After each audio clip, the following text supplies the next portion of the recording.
In the name of the Father, and of the Son, and of the Holy Spirit, one true God. Glory be to him, and may his grace and mercy be upon us forever. Amen.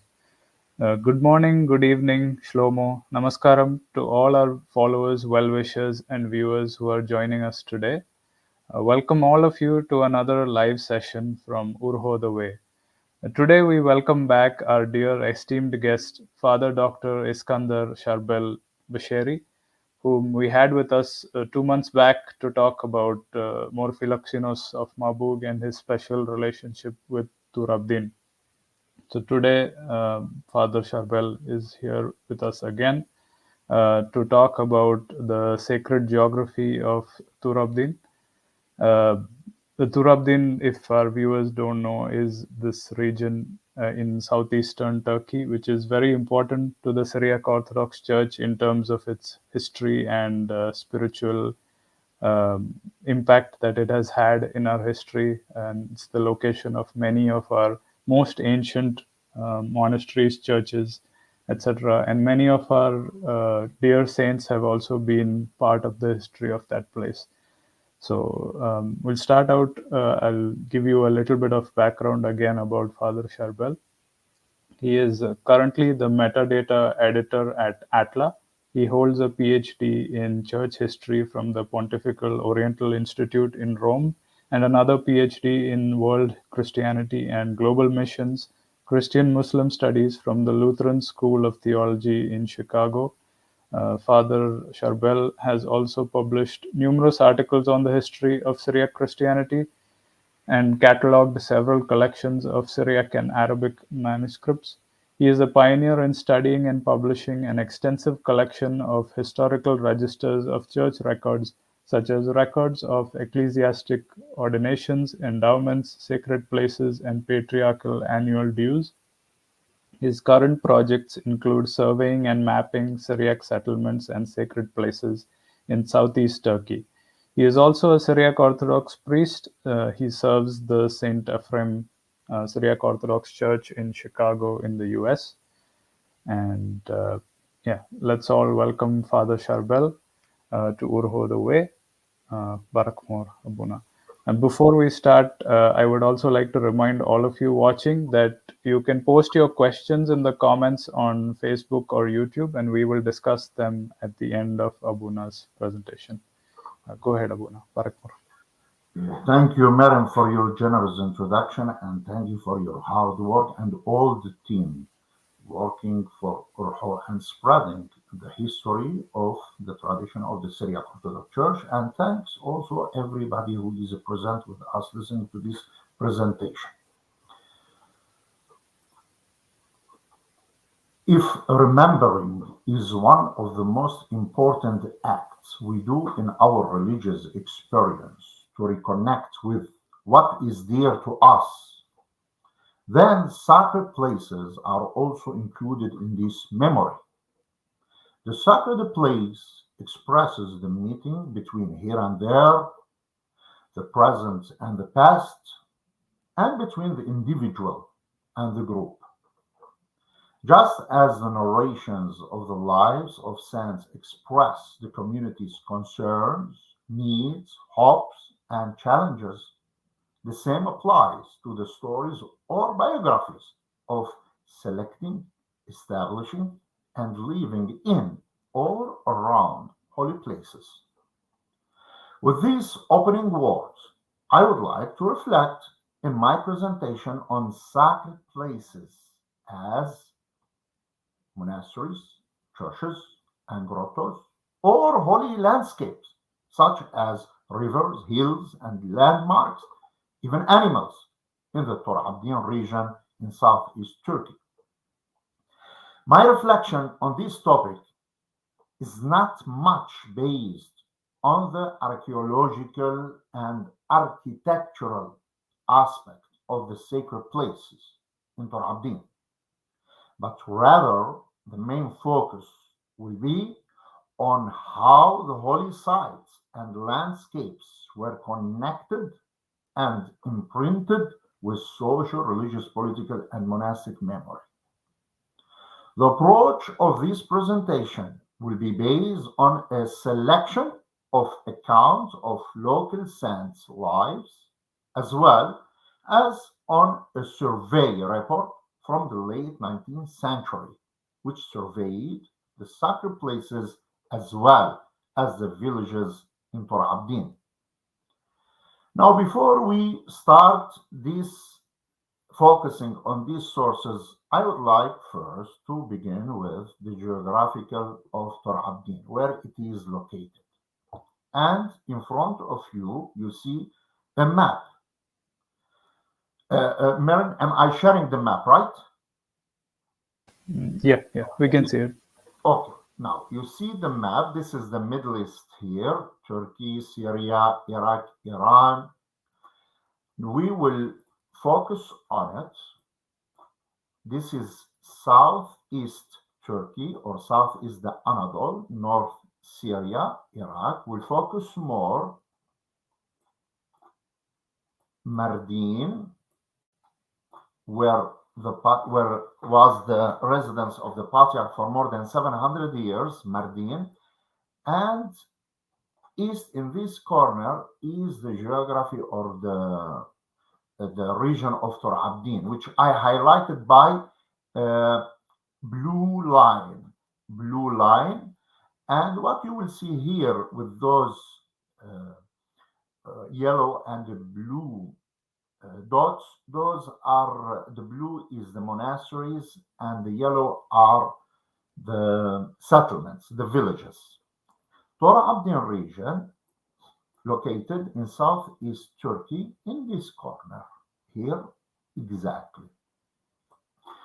Now, the name of Tūrʿabdīn in Syriac means Mountain of the Servants, which probably refers to the ascetics who inhabited the area since the 4th, 5th centuries.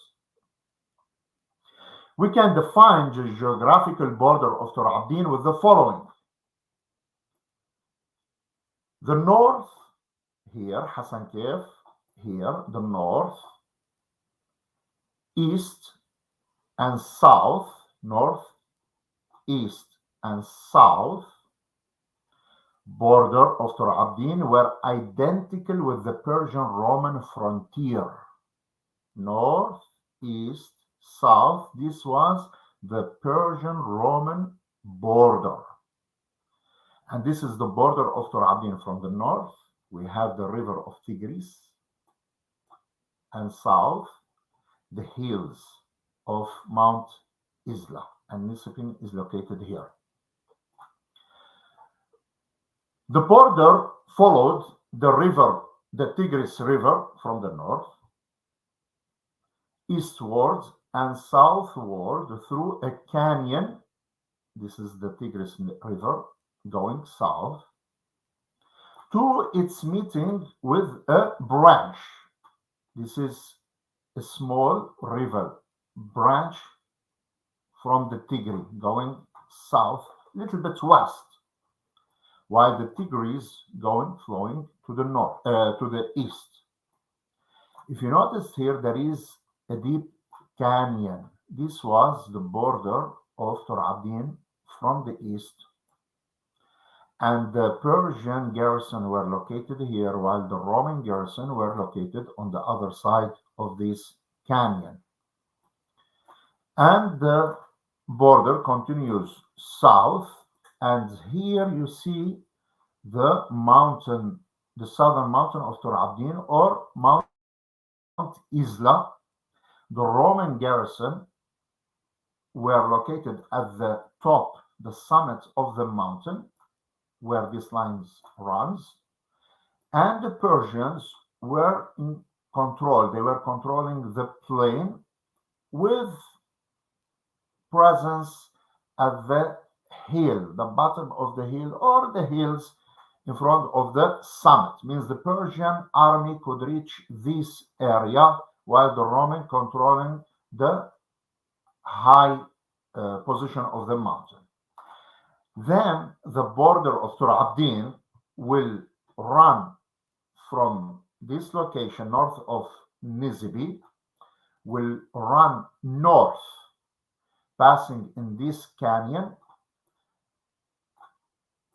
till the city of Hisnot Kifo here. Now, the west border of Tūrʿabdīn is a little bit confusing, but it seems most probably it passed about a few miles west of the town of Midyat, some place here, because was surrounded, bordered from the west with Mardin region and Sor here, and the area of Beth Mihlem, Mhalmoye, in this location was presented in the Syriac sources as a distinct region from Tūrʿabdīn. A different region, distinct region from Tūrʿabdīn. We have Tūrʿabdīn and we have Beth Mihlem separated from Tūrʿabdīn.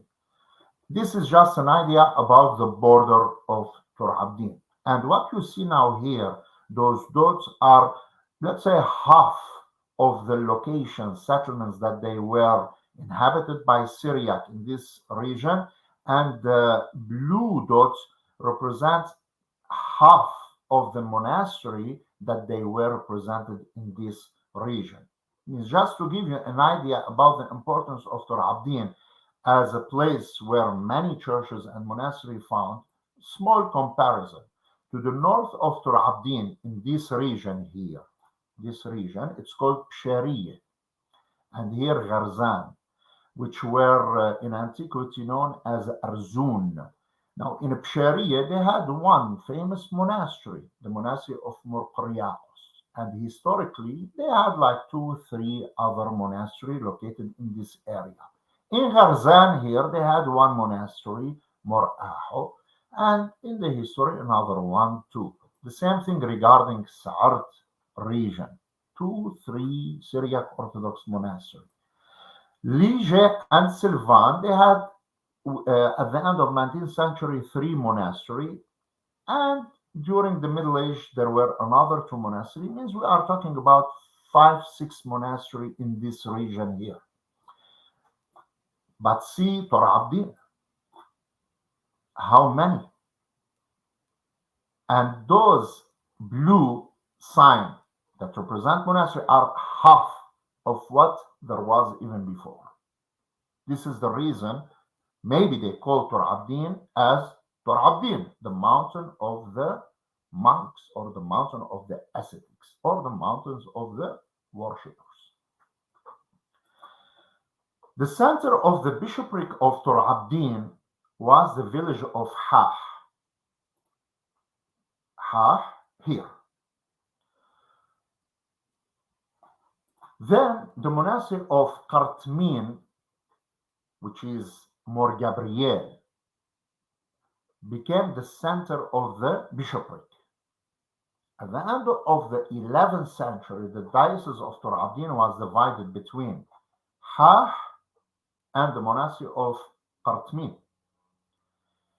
A memorial engraved shortly after this date at Qartmin has been read, as the monastery's leadership was not happy with that division. In 1364, with the support of the other bishops in Tūrʿabdīn, the Bishop of Saleh here, who resided in the monastery of Mor Yaqub, was proclaimed a patriarch of Tūrʿabdīn, splitting from the patriarchate of Mardin. The patriarchate of Tūrʿabdīn reunited with Mardin in 1839. Means we have to remember, during the Middle Age, between 4th century till the 15th century, for the Syriac Orthodox Church, there were 3 patriarchal centers. One in Malatya, one in Mardin, and one in Tūrʿabdīn. Among the important monasteries found in Tūrʿabdīn, I would like to mention just very few. The monastery of Mor Gabriel, located in the center here, Mor Gabriel. We have the monastery of Mar Yaqub here, and the monastery of Mor Awgin, south, and the Monastery of the Cross, دايرة Aslibo, in the north. Now, holy places were not only places of worship, but also workshops for preserving the collective memory and identity of the local community. The collection of the three accounts of the local saints of Tūrʿabdīn, Mor Shmuel of Ishtin, Mor Shamoun of Qartmin, and Mor Gabriel of Beth Qustan are good examples to study such aspects.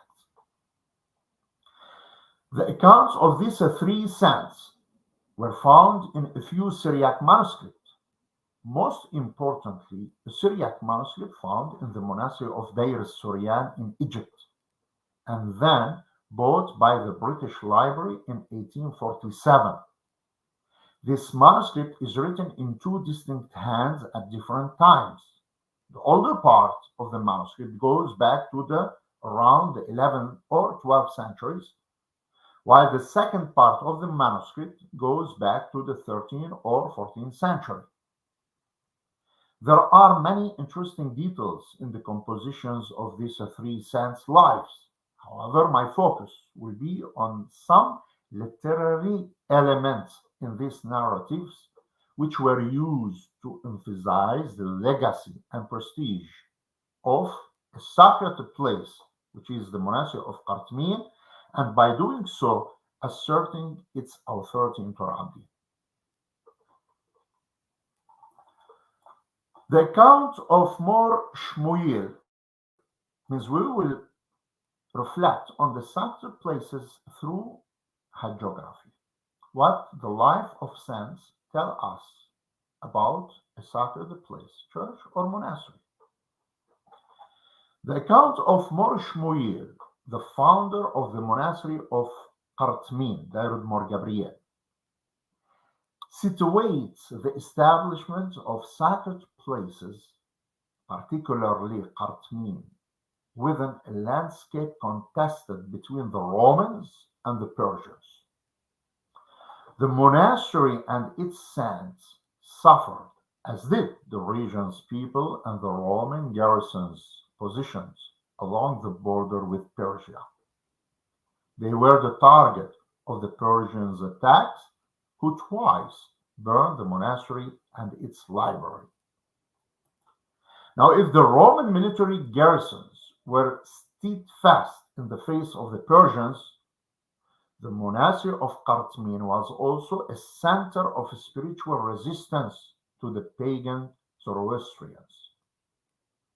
Actually, the monastery kept the remains of one of the most important martyrs in Tūrʿabdīn, Bishop Qarpos of Saur, who was beheaded by the Persian Zoroastrians in Nisibis, and whose relics were kept in the monastery of Qartmin, becoming the center of the saint's cult and pilgrimage. We read in this life of Saint Mor Shmuel. Then the blessed Mor Shmuel went down and took away the body of the bishop by means of a bribe, which he gave to the nobles and chieftains of the pagans. He brought it to the monastery, which he built on the mountain of the fire, and he buried it with honor and ceremony, removing a part of the body for blessing. The narration explains how the fame of the monastery of Qartmin, located at the utmost border of the Roman Empire, with the multitude of saints who lived there and were famous for performing miracles, attracted the attention of the Roman emperors, who granted the monastery precious expenses and gifts with extensive constructions. We read the following. News of this monastery flew all the way to those faithful kings of the Roman, Honorius and Arcadius, sons of the victorious Theodosius the Elder. Their mother was the sister of Maximus and of Domitius, sons of the righteous King Valentius, who both became famous monks. The faithful kings Honorius and Arcadius sent gifts with much gold in the hands of Romelius, the chief eunuch, accompanied by builders and craftsmen. When they arrive at this place, they place unlimited wealth there. They built a great dome to the south of the temple of Morshmuir and dug two great deep pits, one to the north and one to the east of the temple of Morshmuir.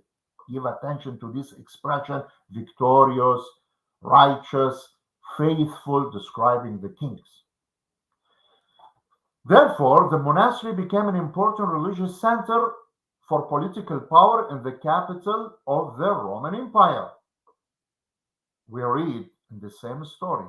Therefore, the narration tells us that the righteous and victorious kings sent presents every year to show their respect for this place. Mor Gabriel. The saints and their companions used the money to buy clothing for the brothers, oil for the lamps and candles, and vestment for the sanctuary, which were of great value. The narration also informs us that the victorious Emperor Theodosius the Younger, worthy of a good remembrance, also donated expensive gifts to the monastery. In the first year of his reign and coronation in the great palace of the kingdom, he sent his servants with gold to the monastery. The king's servants built the house of eternity, that is a house of saints, and the church of the Mother of God. They also built a church to the north, a double house of martyrs, and two vaults constructed of shot stones. Outside, they built another house called the House of the Apostles. Above these two handsome structures, they built a temple dedicated to the 40 martyrs of Sebastia. Inside these buildings, they executed marvelous painting, adorned and decorated with various colors of every shade, such as white, red, black, purple, and amber, together with everything else that the peaceful king had commanded. Then in the 21st year of the rule of the victorious and merciful Emperor Anastasius, who put on a Christ and was clothed in the garment of the Orthodox faith of the Christians, heard of the good reputation of the blessed man in this monastery. He sent much gold with his servants, with the craftsmen and architects, for the construction of the great temple, whose foundations were architected by and laid by the angel. The emperor also sent goldsmiths and silversmiths, bronzesmiths and ironsmiths to make pictures and chiselers of marble blocks, men skilled in putting together mosaics to make the forms of crosses, and well-ordered committees of learned advisors, all of them skilled in the building in a manner worthy for the purpose of praising God and of honoring his saints. Then in the night, following the arrival of the craftsmen sent by King Anastasius and their entry into the monastery, it was revealed to them in a dream that they should not remove the stones placed by the angel from the place, but should put the great stone blocks on top of them. They did just as had been revealed to them. These amazing objects and royal vessels of the high quality were brought from the imperial city in the year 511, in which more Severus was consecrated Patriarch of Antioch. Reading these paragraphs from the life of Morshmuir, we see that, of course, there is a historical event behind the eagerness of the narration to tell us about the Roman king's great deeds toward the monastery.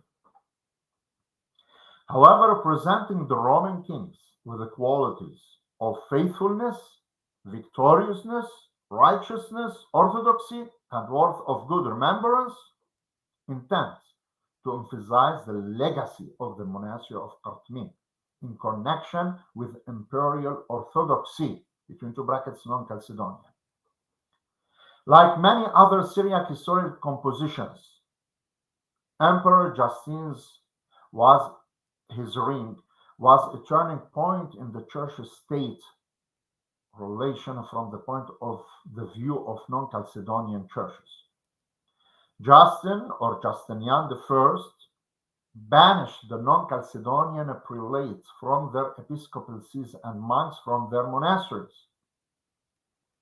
The author of the lives of Mor Shmuel and Shamun places the monastery and what it represents in a direct relationship with the political authority in Constantinople before Justine, thus strengthening the monastery's legacy and prestige, which is employed on a local level in Tūrʿabdīn.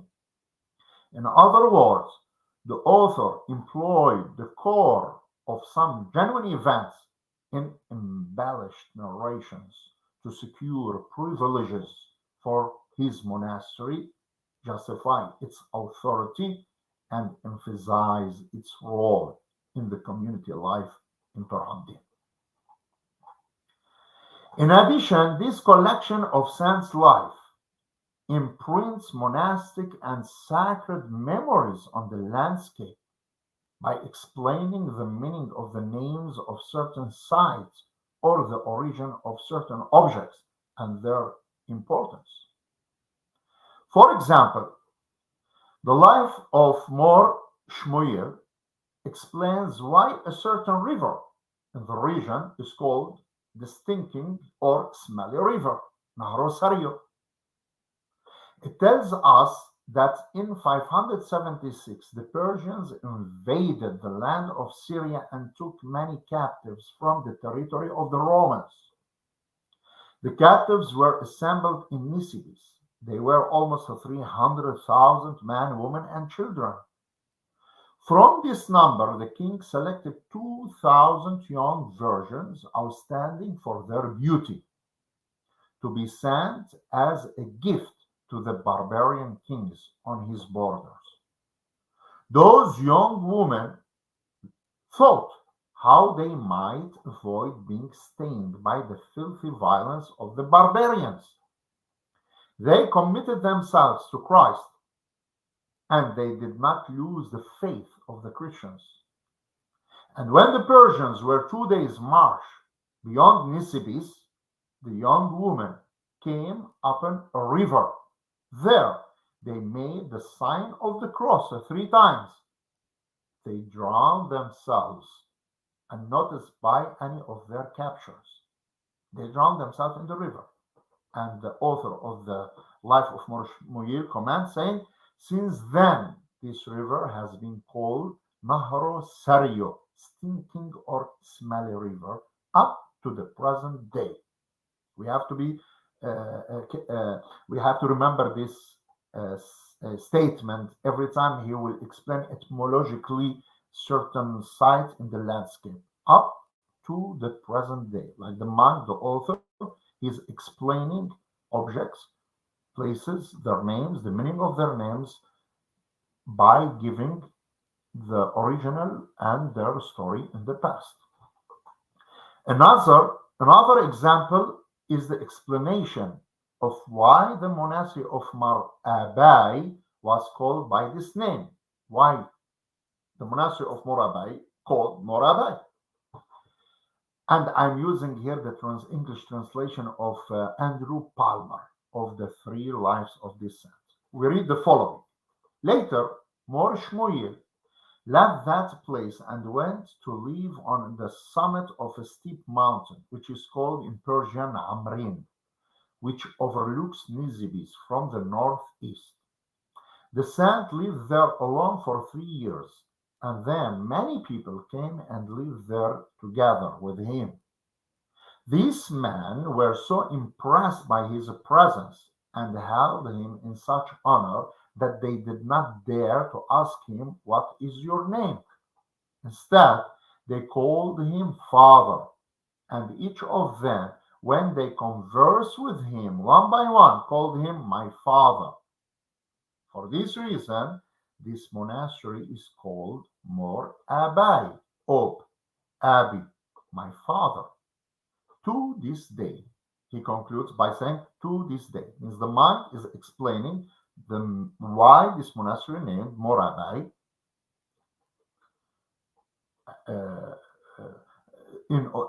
so that he returned back to the past and gave us the story. In this account of Mor Shmuel, the monastic memory is imprinted in the landscape also by some sacred landmarks that were raised by Mor Shmuel and his disciple Shamun. Their story tells us that while these two saints were walking and singing in their way, looking for a place to settle, they set up 3 stones in honor of the Holy Trinity every time they finished reciting part of the 5 parts of the Psalms, as a sign for a house of prayer. So they made a marker at the 3rd hour, another at the 6th, and another at the 9th. In the evening, they prayed and made another house of a prayer. These 5 houses of a prayer, which they built, or rather marked out, are still standing today. Who sang that? The author. He's explaining to the community why and the original of those standing stones in the landscape. Also, we read in the life of Mor Shamun. In this life, we are informed that when Mor Shamun from the village of Qartmin died, his relative and the people of his village came to take his body and bury him in their village. However, the residents of the monastery refused to hand over his body and insisted on burying him in the monastery. Because of this, the story tells us a major battle occurred between the monks and the villager, who gathered 1,800 swordmen to fight. The battle was so intense that Patriarch Dioscorus of Egypt and 10 of his bishops came from Egypt and aided the monastery and its monks to help them in this battle. This fight was so intense and hard to the level that when Patriarch Dioscorus of Alexandria saw how fierce the battle was, he went and opened the coffin of Mor Shamun and took out his mantle for support. Dioscorus returned to the battlefield, raising Mor Shamun's mantle high on top of the staff. Suddenly, there appeared an army like that of the Romans, with knights, chariots, and riders, and wind rose that was strong enough to shatter rocks. Fear and trembling fell upon the stubborn rebels. After a deadly fight, the monastery's inhabitants, Patriarch Dioscorus of Alexandria and his 10 bishops, with the help of the heavenly army, the Carthaginians attackers, were defeated. In this battle, 24 monks from the monastery were killed, while the villagers lost about 480 men. In memory of those who were killed in the battle, to keep the body of Mor Shamun in the monastery, a place called the House of the Little Brothers was built, which still stands today. This is the story telling us. Year after year, the monks and the believers get together and celebrate the commemoration of the brothers who were slain on the 6th of October. It's all this story to explain why a certain place in the landscape close to the monastery was called the House of the Little Brothers. Another example of imprinting a sacred memory by explaining the meaning of a location is the mention of a saint named John Psalter, who had a revelation in vision concerning the relics of certain saints buried in a location named Harbath Tutu. Means a ruined, kind of ruined place. Why? Because there was the relics of saint in that ruined village. Or the mention of the victorious saint named Tulliu, who went down to the plain near Nisibis and requested fire. And it came down from heaven and burned down a house of idols, together with their pagan priests in a certain hamlet. When the inhabitants of this village returned, they called it, the hamlet, means they called the village Beth Talio, which is the name it has kept until today. This is how the author ends this story. Means why this village called Beth Talio? Because a saint named Talio went there and burned the pagan temple. Another instance of an explanation of the meaning of the name of a village, the account of Mor Gabriel tells us that while this saint was visiting a village, lodging in the church, a young man died there in the middle of the night. His parents were well known. In the morning, the blessed saint heard the sound of wailing, mourning, wailing, a bitter weeping. He was deeply saddened by it. Then the relatives of the dead man came and asked his permission to bring the deceased young man before him to say over him the burial prayer, after which they would bury him. He told them to bring him, and they brought the dead man to him. The saint wept over the dead man's body, prayed over his corpse, and shed abundant tears. Those who were standing there thought that he was saying the prayer for the dead over him. But he asked his Lord, Saint Gabriel asked the Lord that the soul of this young man might return to his body. When Mor Gabriel finished his prayer, the young man opened his eyes and spoke to the crowd. Everyone was amazed at that miracle. And from that day until this day, they have called that young man village Olin. And Olin in Syriac means crying, mourning, which means they weep. The story tells us they called that village Olin, which means they weep and are in grief. The young man came and attached himself as a disciple to the saint and ministered to him for the rest of his life.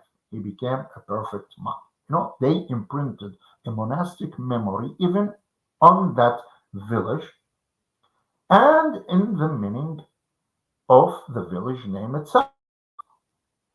I would like to mention the last example, the account of Mor Gabriel, which mentions that this saint sent craftsmen skilled in working to a village called Beth Dibe. One day, Mor Gabriel asked the monks to go to a village called Beth Dibe and to cut in the bedrock and extract a huge block of stone.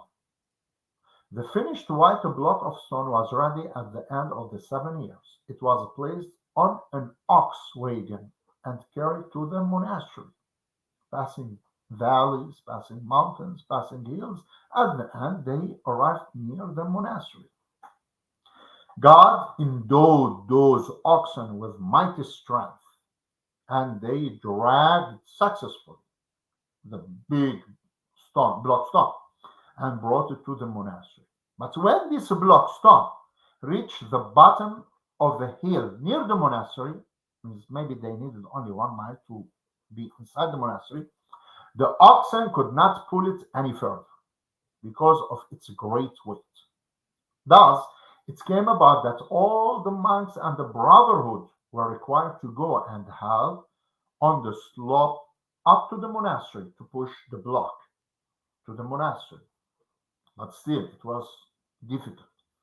The blessed Mor Gabriel made a solemn statement with the word of God. Mor Gabriel said, in a serious statement, none of the monks, neither old nor young, has the right to stay in the monastery, but they shall all go out to the place where the stone is and helping to bring it. So the narration tells us, so all the brothers went out together when they finished the morning prayer. And now, since Bishop Mor Gabriel made no distinction between the living and the dead monks in his statement of adoration, they went out in the spirit of all those buried in the house of saints of the monastery.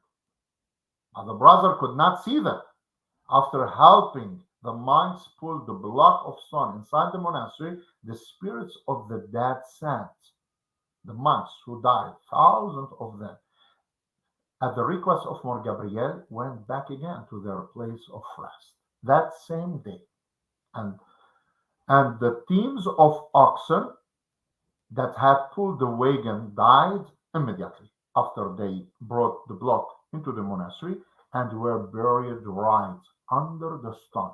Means the oxen were buried inside the monastery under the stone. And this is very, very interesting details because to bury animals in the church, it's not so much goes with what we learn about Christianity. It means in Christianity, the sacrifices of animals to bury animals means inside a church and monastery, it's a rare. Means there is another example in north of Italy where they discovered a cow buried inside the church. Here we have a group of oxen that were buried inside the monastery. It means this attracts our attention. Now, why the explanation why this collection of three saints connected the monastery of Ṭūrʿabdīn with legacy from one side and imprinted monastic memory, and on the landscape also, to understand why we have to return back to the time of writing this narration, is in the shape that we have it as now. Tūrʿabdīn in the 11th century, 12th century was experiencing a decline, the beginning of decline or a noticeable decline, kind of decline, the beginning of decline of Syriac monastic, even a cultural aspect in the region. For example, Bishop John, the Bishop of Mardin, who wrote around 1160 in the middle of the 12th century, he talks about the decline status of the monasteries and churches and the Syriac language in the region of Mardin. He also mentions Tūrʿabdīn, and he says that even in Tūrʿabdīn there is a very noticeable decline in a monastic life, even regarding the Syriac language. And he gives precisely the timing. He said that this decline began about 200 or 300 years. Means exactly, he says 200 or 300 years.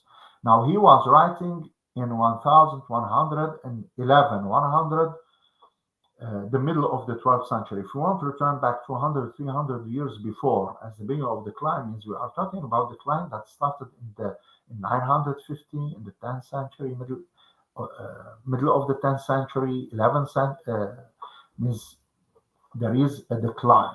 Also, we know, for example, that the Seljuk, when they raided Tūrʿabdīn in the year 1100, in the same time, the monastery of Ṭūrḥabdīn was plundered and occupied by Turks. Even the invader lived in the monastery and they kicked out the monks from the monastery. Also, we have historical notices from the beginning of the 14th century, around 1300, or the end of the 13th century, speaking of 2-3 months, only 2-3 months were living in the monastery of Ṭūrḥabdīn. Means the leadership of the monastery, beside all of this, Tūrḥabdīn itself was divided now between Hah and Dairud Mor Ṭūrḥabdīn. Means Dairud Mor Ṭūrḥabdīn, Dairud Mor Gabriel, in the 11th century, during these stories, felt that its prestige, its authority weakened, declined in the area. And in order to strengthen the authority of the monastery over the villagers and in Tūrḥabdīn, those ancient stories built on a genuine historical events were decorated and were elaborated, and we have an emphasis on the legacy of Mor Gabriel from the past, and it's a strong presence in the future, just to emphasize its authority in that period. Now we will move to another section of my presentation. I have recently published a historical survey report found in the archive depository in the Church of of the 40 Martyrs in Mardin, which surveys the religious sites and sacred places found in Ṭūrʿabdīn at the end of the 19th century. It seems that at the end of the 19th century, the patriarch asked the notable people in certain villages and the monks to record all the churches, all the monasteries, and the villages, and the students who used to study inside the churches and the monastery in a register. The survey report. Excuse me, Abun, Yes. are you sharing anything else? Okay, actually, I will share here the map. Okay. Yeah. Then I will share some pictures. Sure. Okay. Yeah. No problem. Right. Thank you. The survey, I would like to talk about this survey report. The survey report covers the territory of Ṭūrʿabdīn according to 8 perceptual local regions: Zaz, Kafro, Karboran, Hah, Baksione, Mediat here, Bessabrino. One region that covers the southwest and the Ma'areh here. The survey report offers information about this survey report is important. Why? Because it tells us about the situation of the sacred places, monasteries and churches during that time, but also it reflects the situation and the state of these sacred places and churches even from earlier period. First of all, this survey report is good source for the architectural features of sacred place. For example, it informs us about the external structure of many sacred buildings and their size and shape. Some churches and monasteries were described as magnificent, large, small, or mediocre. Also, this survey tells us about the inner. Actually, I can switch here to show. Marin, do you see? I pushed this one. Hopefully, I'm able to share it. The documentation itself. I don't see. We still see the map. Oh, okay. Okay. Actually, I will use I will use the map. Okay. Also, the survey tells us about the inner structure of the sacred places, such as the state shape and number of altars and side altars found within the walls of some sacred places. For instance, the monastery of Morsarkis and Bachos in Hah was described here in Hah. Here, it describes, for instance, the monastery of Morsarkis and Bachos was described as a large monastery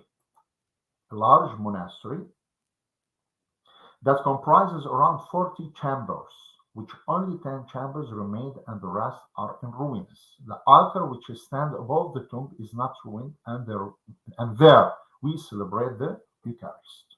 It tells us about what is still functioning in this church and what is not functioning anymore. Additionally, the survey records if these religious places were active for liturgical and religious celebration and if they were abandoned or just occasionally visited.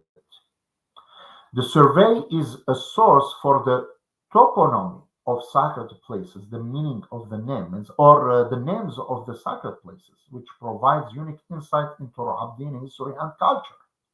The toponymy of the churches, the name of the churches and monastery mirrors the identity of the community by reflecting the beliefs that were important to the local people at the time that the church or monastery was named. It also helps track the change to the names of the sacred places, reflecting a cultural and religious shift. For example, we have a church named Morsham'un in the 16th century. Then in the 17th century, the church named Morsham'un, Morbarsom, and Morafrem, for example. Then in the 19th century, those three names were forgotten, and it was named by a new name. It became the Church of Mor Flexinos, for example. Why there was that? There were those changes in the names. In addition, the survey also records the lack of knowledge about the names of these places, which became identified to the local people.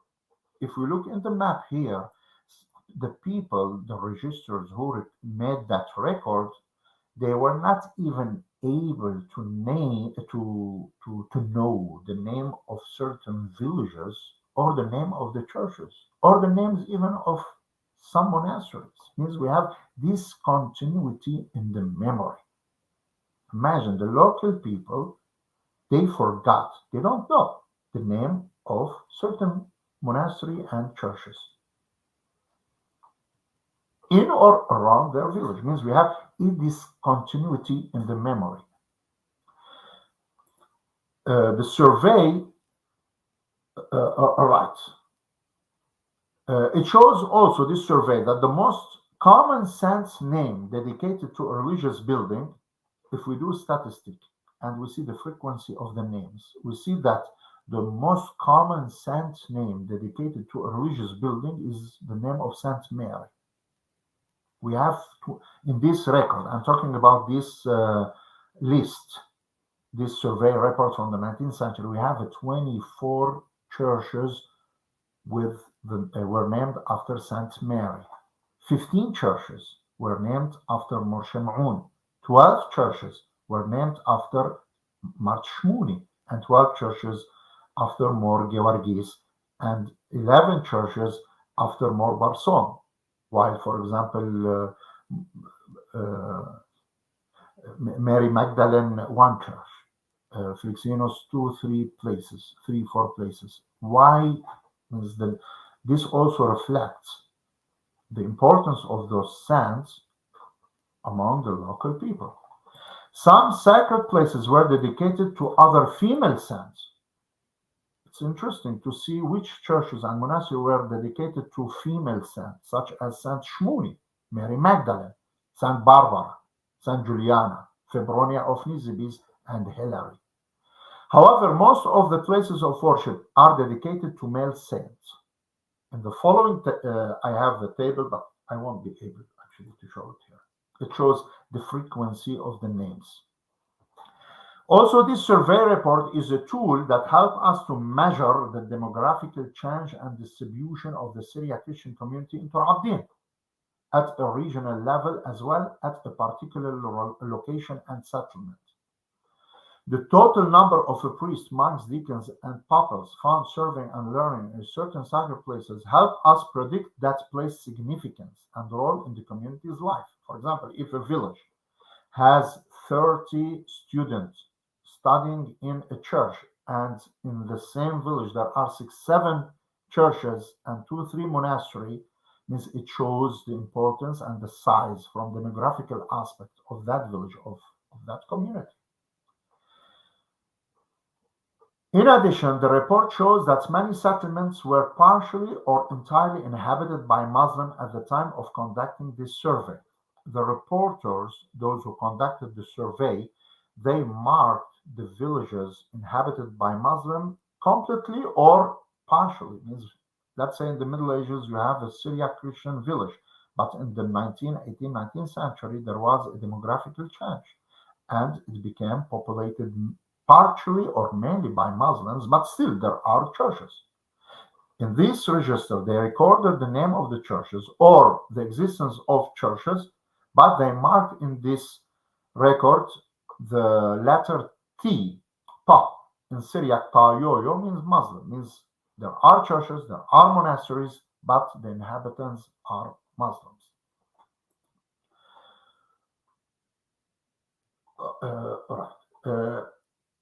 It is worth mentioning that this survey also records the declined presence of the Syriac community in Ṭūrḥabdīn, where the names of at least 36 churches and monasteries were forgotten by the local Syriac people, and many of them were in ruins. If we take this survey and we count the churches and the monasteries that the people were not able to name them because they don't know the name of those churches, we have about 36 churches and monasteries beside the villages. Most of these identified churches, means when you say unidentified churches were not able to name means has something to connect with the demographic. Some of them were also in ruins, who were found in the following villages: Olin, Abshet, Delolo, Gorshe, Fulim. Means we have list of those empty villages.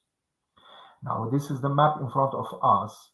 We can locate those ruined villages in this location in the south, in the eastern part of Tūrʿabdīn, also in the northwest part of Tūrʿabdīn, and also in the eastern part of Tūrʿabdīn. The question why in this specific area we find more ruined villages, empty villages, or churches that people they don't know their names anymore. Why? Means here we know that there was a demographic moving toward the plans of Nisibis, and some of the villages were emptied. Here we have a Kurdish pressure coming from Betzabdaya and Kordo area. Means we have to understand. Means it's interesting to know why. And of course, at that time, the famous monastery of Mor Yohanun, Mor Abraham, and Mor Augin that belonged previously to the Church of the East were already in the hand of the Syriac Orthodox. In this area, Mor Augin here, there is Mor Augin, Mor Yohanun, Mor Abraham monastery were belonged to the Church of the East, but in this period they were in the hand of the Syriac Orthodox Church. Lastly, at the end, this survey report and shows how the local churches and monasteries were the centers of education for the Syriac people during the end of the 19th century. Surveying the numbers and the names of the pupils, the students who were found in these religious places, reflects the effort of the Syriac Orthodox leadership to encourage education among the Syriac community in Tūrʿabdīn, as well in other places, especially during the second half of the 19th century. Means, in conclusion, a sacred place was important as a place of worship, but also as a place to reflect the identity also of the community. And in the sacred place and in the landscape, the memory of legacy from the past, a monastic legacy, religious identity was imprinted in many places, as we saw. And this presentation was based on two types of documentation: the survey report from one side and the life of the saint from the other side. But those two are just samples which open the door to investigate the same topic through other types of sources. Thank you very much. Thank you.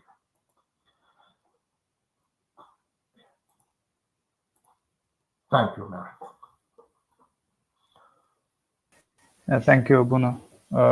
You said you wanted to share some. All right. I will close here and present, share screen.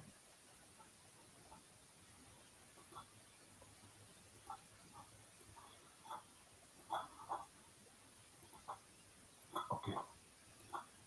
This is an idea. If you remember in the presentation, we talked about decorating the monastery of Mor Gabriel with a beautiful decoration and mosaic. This picture, you see Mary in the picture here? Yeah, you can see. Okay. This is an example here. You see the mosaic, the Byzantine mosaic. Actually, Dairud Mor Gabriel and the monastery of St. Catherine in Sinai, these two locations are among the very few places where still you can see mosaic from the early 6th century, the Byzantine early 6th century, and they still are preserved in the monastery. Means the story of renovating the monastery, building the monastery, and constructing and decorating it with mosaic coming from Byzantium, it's based on a real history. And still today we see that. This is Beth Qadish, where they will bury the bishops, the monks, in those types of burial. This is inside the church. Another picture will be this Ṭūrʿabdīn, located in south of Tūrʿabdīn on the mountain looking at Nisibis. This is another picture of Dairud Mor Yaqub in the center of Tūrʿabdīn. Dairud Mor Yaqub Saleh, a very ancient building from 5th century, 6th century. And this is another picture of Dairud Mor Ōzor near the village of Habsas, west of Tūrʿabdīn. And you noticed here the column where the monks used to live. Imagine a monk will stand on that column and he will live like 10, 20, 30 years of his life on that column, supported by the people giving him food and a little bit water. And this is another example of monastery of Mormalke, also south of Tūrʿabdīn. Means anyone now, you can go to Google and scroll thousands of pictures posted there. This is just to give you an idea about those monasteries. Thank you very much. Yeah, thank you, Bruno. We have a few questions. So here's one question. One question is there an effort to document the ruins of our Syriac churches and monasteries in Tūrḥabdīn? All right. There were efforts, but means there were efforts, and this effort is still in a process. Here, I would like to mention the work of Andrew Palmer. Andrew Palmer, in an article, listed the monasteries and the churches in the region of Tūrḥabdīn and outside of Tūrḥabdīn. Just 3 years ago, I published an article, this survey report of sacred places. It was published in Oriens Christianus, which adds on the list of these locations. Means it is a process and a long process because there are so much places. Okay.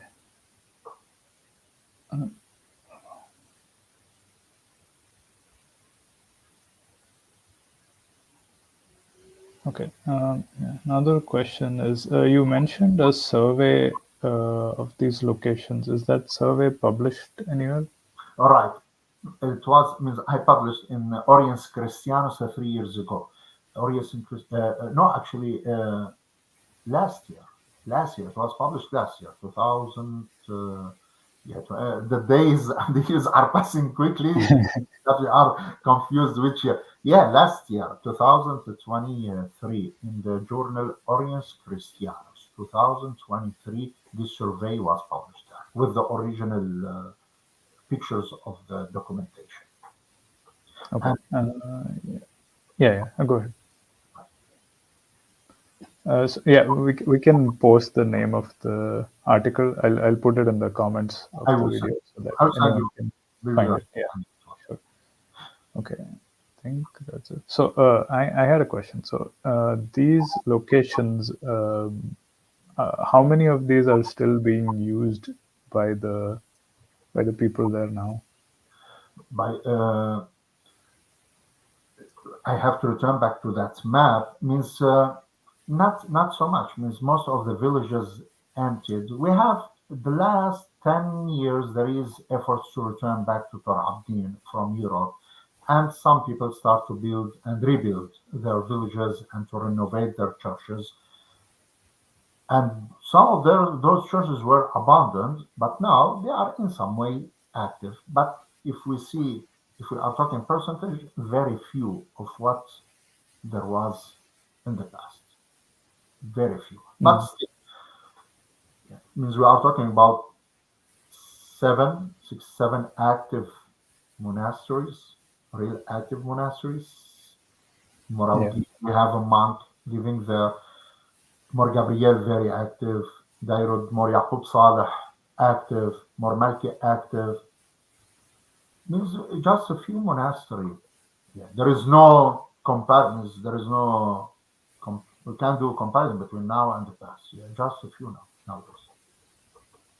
Yeah. Okay. So how important do you think it is that like we should try to reclaim this region as because it has this spiritual and historical connection to our past? All right. Means there is emotion there. There is emotion there. It is not easy to pass by a location. And I remember 15 years ago, I went to Bcheiry, where my ancestors came from, north of Tūrʿabdīn. You pass the Tigris River, and it's in that area. And the most famous monastery is called Morkoriakos. I visited that monastery. Means there is an emotion connection with that place. I was not born there, but still it represents something to you. It will be good to claim those monasteries, to take care of them as much as possible. It's not easy, but as much as possible. Okay. Yeah. Yeah. It's also so how like for people who are not from there, like we have Syriac Orthodox around the world also. How easy is it to go and visit these places? It's not, I mean, visiting Tūrʿabdīn, it's not difficult. It's so easy as far Yeah. as I know. I went there for 5 times. Many people are going there every year. It's become a pilgrimage. Every year, uh, hundreds of people, if not more, which are going from especially Europe, Germany, and Sweden, and other places, visiting the monasteries there and the churches, their villages, because still there is a strong connection between the Syriac diaspora, especially in Europe, and Tūrʿabdīn. But it's not difficult. It's easy, and even for touristic. I remember when I went there 15, 16, 17 years, the roads were clean, beautiful to drive there, organized, the signs. I like to go there. Yeah. There is no difficulty. Yeah, there is no difficulty to drive in the area, to go from village to village. And in general, the people are welcome. Means they are good. It's nice to talk with them. They will talk with you. They are. Yeah, there is no hostility. This is Yeah. Yeah. this is my experience. Right. Right. Right. Yeah. Yeah. I mean, it's still like a lot of the people in our church, especially they focus on going to maybe like Jerusalem or the Holy Land, which is of course that is important, but this is also a place which is very important for our church. And actually, yeah, and you are right. But and this is one of the reasons is to make the monastery of Mor Gabriel a very strong place for pilgrimage and visit. You have so much emphasis that it was the burial place of thousands of saints. Contained many the relics of many saints, and for example, according to one of the letter of Felixinus of Marburg, says that if you visit Mor Gabriel 7 times, it's equal to visiting Jerusalem 1 time. Means you don't need even to go to Jerusalem. Just go visit Mor Gabriel 7 times. It's counted as you visit Jerusalem once. And the construction of Mor Gabriel, according to the hagiography, it was constructed and reflects the construction of the temple and Jerusalem itself. First of all, according to hagiography, the monastery of Mor Gabriel was architected, laid the foundation by an angel, not by a human. The angel taught Mor Shamoun how to build the monastery, and also will give you the details, kind of invoking the image of Jerusalem and the temple. Means for them, Mor Gabriel was Jerusalem, was the temple. And if you visit it 7 times, that's it. As if you went to Jerusalem. Yeah. Okay. Yeah. And still you have to go to Jerusalem, but, Yeah. but I know. I know. good to visit that area. Yeah. Okay. All right. Yeah. Thank you. We have a comment from Malfono Caladino. Congratulations for the excellent presentation. And we have another comment from Asil.